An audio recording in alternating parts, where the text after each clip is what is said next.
ناظرین، پاکستان کی یوم آزادی کی تقریبات کے سلسلے میں بیلاروس میں سفارت خانہ پاکستان منسک اور یونیورسٹی آف کلچر کی آرٹ گیلری کے تعاون سے جرنی آف پاکستان کے عنوان سے آرٹ اور فوٹوگرافی کی نمائش کا اہتمام کیا گیا۔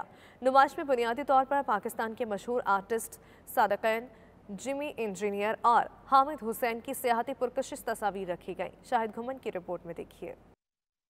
بیلاروس میں سفارت خانہ پاکستان منسک اور یونیورسٹی آف کلچر کی آرٹ گیلری کے تعاون سے جرنی آف پاکستان کے عنوان سے آرٹ اور فوٹوگرافی کی نمائش کا اہتمام کیا گیا۔ نمائش میں پاکستان کے مشہور آرٹسٹ صادقین، جمی انجینئر اور حامد حسین کی پرکشش تصاویر رکھی گئیں۔ سفیر پاکستان سجاد حیدر خان نے مہمان خصوصی کے ساتھ مشترکہ طور پر نمائش کا افتتاح کیا۔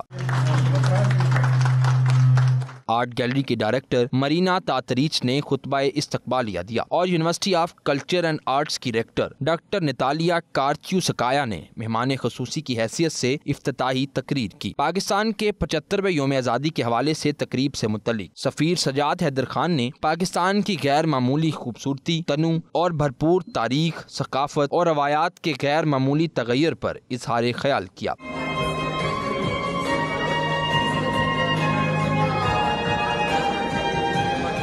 نمائش کی ایک خاص بات پاکستان کے مشہور ٹرک آرٹسٹ اقبال صنم اور طارق خان کی براہ راست آرٹ ورک تھی، جنہیں اس تقریب کے لیے پاکستان سے خاص طور پر مدعو کیا گیا تھا۔ بیلاروسی جوڑی وائلنس نیرنگا اور ڈیانا کی پاکستانی سازوں پر پرفارمنس اور تتیانا کریمس کا دل دل پاکستان گانا بھی رنگا رنگ تقریب کا حصہ تھا۔ Беларусь всегда открыты для людей доброй воли. Мы всегда уважительно относимся к культуре других стран и ценим и любим наших друзей. تقریب کے شرکا کے لیے ایک استقبالیہ بھی منعقد کیا گیا، جس میں شرکا کی پاکستانی قومی کھانوں سے توازے کی گئی۔ شاہد گھمن، 92 نیوز، بیلاروس۔